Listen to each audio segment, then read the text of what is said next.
providing the opinions and answers from other people. Mm. It's encouraging other people to step into their leadership. So it's about, everybody has contributions to make, and recognizing that we are all part of a bigger whole, that you lead from your perspectives. And if we have more people leading and feeling empowered to show up with their ideas and their best self, then we're going to have so much more lift and impact, rather than waiting for one person to have all the answers. Mm-hmm. All right, thank you. And that notion about leadership is still pretty countercultural. I've been teaching leadership now for 30-some years, and really started to focus on the inner work of leaders about 25 years ago with intention. And it's gaining more traction, but it's still kind of a novel way to think about leadership. And you said that at the center you almost didn't use that language or go into that arena. Can you talk to us about why? Sure, and I think it's because in trying to define the people that we've worked with over all these years and expand the number of people who need more courage in the world, we started with a program called The Courage to Teach, and it was for teachers and administrators who are just trying to stay connected to their passion for teaching, but also how can they bring themselves to renew education as a whole, or physicians and nurses. Not everybody recognizes themselves as a leader. So the courage to lead may sound like something, oh, that's for someone else, that's not for me. So it's a fine line between, are we serving people? We see leadership more as a verb, an action that you take rather than a position that you hold. But we also serve teachers and the medical community and nonprofit leaders, clergy and faith communities, reaching into the business world or government. I mean, there's so many professional sectors that can stay siloed or can stay like, oh, well, that's not just our audience. We're talking about collective courage and collective impact. And what everybody has in common is that they are leading in a new way. They're leading authentically, or it's transformational leadership, or they have tapped into their courage to lead. So leadership was also a way of trying to define what we have in common. And we couldn't come up with another word. So, yeah, I still don't know if leadership is the right word, but that's where we thought we would try it out loud. And so the subtitle of the book is Leading and Living with Integrity. And that turns it more into an action word rather than leadership as this is only for leaders. It's about leadership. Got it. Yeah, thank you. Thank you. So I want to ask you, how, in your view, can people best use your book? Well, I've had a lot of people since it came out tell me that this would be a great book to use for book groups or in discussions, because so much of what we do in retreats is we talk about reflection with other people. So if you have even one other person to go through the book with and have a chance to talk about what you're learning or practice with each other, we go into the touchstones, and then there's stories along the way in each chapter of real life leaders, the people that I've interviewed. That's one way to do it. And we are working on a reader's guide. We just haven't gotten it out yet. So stay tuned and stay patient about that. There is a website, courageway.org, where we've created an introductory email series. Right now there's about 8 emails that are spaced about a week apart that give a practice and a reflection that you can use as an ongoing activity to kind of start looking into these ideas some more. Is that a resource that people can tap into, or do you have to have a special membership or something to gain access to that? That is a free resource. It's an email series. So if you go to courageway.org, scroll down a little bit, there's a sign-up form, and you'll start receiving emails spaced out a few days apart. So free resource there. There will be some things you can download. There's the touchstones. You can get a printout of those. I think you can also use the book just in terms, I love to do this myself, is just open to any page and read a short section. There's a lot of really wonderful quotes in there that you can just take with you into your day, think about. Okay. So lots of different ways to read it and to use it and to apply it, it sounds like, and to share it with other people. Yeah. I think it's really meant to suggest some new ideas and suggest some practices that you can try out. You could buy a blank 3-ring binder or a spiral notebook and take some notes as you go, or just take notes in the margins. Yeah. Feel free to mark it up, make it messy, turn down the corners of the pages. I love that. You probably are familiar with one of my favorite poets, Naomi Shihab Nye. Mm-hmm. Yeah, she talks about books that are well used, well loved, or marked up and dog-eared, and then we pass them on, right? Yeah, exactly. I love buying used books and seeing all the underlines. Yeah. Okay, so we're coming close to the end of our time together, and I just wonder, Shelly, are there any questions that you wished I had asked you that I didn't, that you'd like to maybe respond to, or any additional comments that you'd like to share with us about your book or your practice or about the Center for Courage and Renewal? There's one other thing that I learned in writing the book that I have found really helpful to start thinking about how I build my own courage. And it comes from the idea that as I was interviewing people for the book, I started noticing, that we're so much in fight or flight mode as a society right now, that those are our go-tos. Those are our stress responses of fight or flight. And then I started digging into that more, and fight, flight, freeze. I was in New Zealand, and they said, well, we talk a lot about freeze as a stress response, like that deer caught in headlights. Mm-hmm.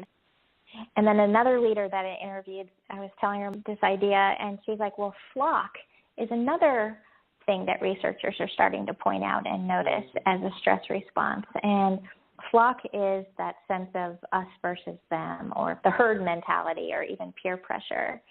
And so there's these 4, I think of them as the 4 corners that we go to when we're so stressed out.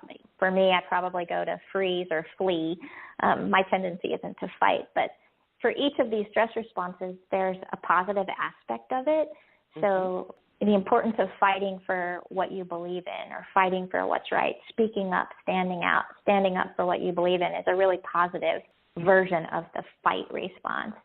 The flee response might be taking a time out, or knowing when it's important to just walk away from a conflict and give yourself some space to breathe and take time out, or flee a country. We see that with the refugee situation. That's a big one, but it's an important, taking charge of your life, or maybe in some cases it's because you have no other choice.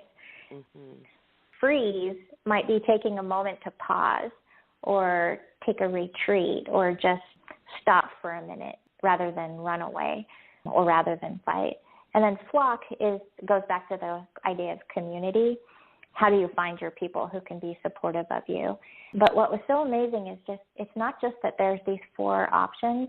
There's always another option, and that's the word fortify. So how do you fortify yourself so that you can choose another response rather than just react out of stress?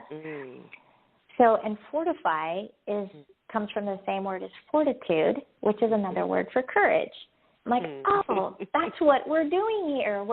These practices, these touchstones fortify us, and the community we build fortify us so that we can lead from the heart and not lead from our gut responses, or only lead from our intellect and our head. Like fortifying ourselves lets us lead from the heart. And I think that's probably been one of my favorite things to just keep paying attention to and ask myself on a hard day is, how could I fortify myself right now? And sometimes it's just, well, then go to sleep or call somebody, or go have fun. But I think that's one of my best takeaways, is asking each other how we can find our fortitude and fortify each other and fortify ourselves. I love that, and thank you for talking about those 4 zones that we typically go to, and also looking at the other side, the positives, and that we can choose. If we just stop long enough, and that's like a nanosecond usually, we can also choose fortitude. So, I was just looking at my notes. There's one question I didn't ask that I actually asked it, but I coupled it with another question, so I want to just make sure that if you want to say more about it, that you have time to do that. And and that's Okay. the question about practices. I mean, you've touched on a lot of them. You talked about the 3 touchstones out of the many that are part of the Courage and Renewal work, and I've heard you name practices throughout the conversation. But for our listeners, are there some that you'd like to maybe really surface and underscore and amplify so that they can know what we're talking about when we say the word practice, because not everybody really understands that? Sure. I think just the concept of practice at all is probably countercultural, or something that we don't always think about in terms of what's the thing that you do every day that connects you to your heart or connects you to what's important in your life. It doesn't matter what you do. I mean, for some people, practice might be that you go running every day, or some people might meditate and that's their practice.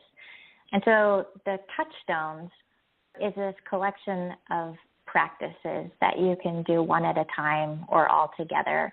They are ways of being. I think of them as tools, or, if you think about a hammer, it can become an extension of yourself if you're a carpenter. It just becomes that thing you need to have to do your job. Mm-hmm. And for some people, it's their iPhone. Or their phones become an extension of themselves. You can almost hardly get through your day without it.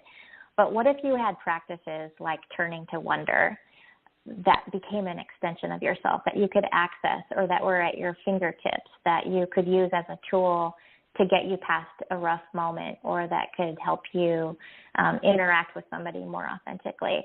I think these practices take practice, because you can't just read them and say, oh, now I know what to do. I mean, leadership is this daily practice, becoming a human. It takes practice to keep growing as a human. So it's really just the idea that it's not about practice makes perfect. It's just about recognizing that you can't just do this instantly. There's no quick fix. It's something that you can just build into how you want to, a way of life and a way in life, or a way of being. I think that's how I would describe practices. Okay, thank you. I have many practices, but probably the one that's forefront in my life is a practice of gratitude. And I think about practice, in a fairly spiritual way, but also, just an everyday practical way. Most people understand that it takes practice to learn how to ride a bicycle, right? You don't just get on a bicycle, a two-wheeler, and not fall down. And so you have to take little steps, the tricycle, maybe for some of us, the training wheels, and it takes a long time to really work up the kind of mastery where you don't fall down on a two-wheeler. And the same thing with an everyday practice. It's not just something that you can do occasionally and have it become a way of being, but something that you do over time, gradually, incrementally, and over and over and over again, right? So thank you for sharing that. Thank so, you. Shelly, are there any projects that you are working on, or any places that you're taking the book that you'd like to share with our listeners so that they can learn more about your work and maybe follow you and just get more into the Courage Way? Sure. Well, CourageWay.org has a variety of quote plates that people can click on. On social media, there's both the Center for Courage and Renewal. So on Facebook, it's Courage Renewal. On Twitter, it's Courage Renewal, as well as my tweet handle is Shelly L. Francis. We have facilitators all over the world, U.S., Canada, United Kingdom, Australasia. So there's people all over to connect with as well. So it's not just me as the author. I'm representing all of the facilitators in this movement. So check out the website, couragerenewal.org, if you want to look into finding a facilitator or retreats that you'd like to go get an in-person experience of this with. Okay. Great, thank you. And are you doing any book events around the country or internationally that you'd like to share with our listeners as well? No, I don't have any specifically on the schedule. I've done a few of those already. And so we're probably moving online until things sort of start lining up again. We're a nonprofit, so our budget is, my next work is to continue raising money so that we can keep spreading the word. Next year, I hope to go to Australia. Yeah, good for you. And you've had an opportunity to talk about the book with Parker as well, right? Parker Palmer? I have, and we actually have 2 webinars that we did when the book first launched that were a lot of fun to have those conversations. And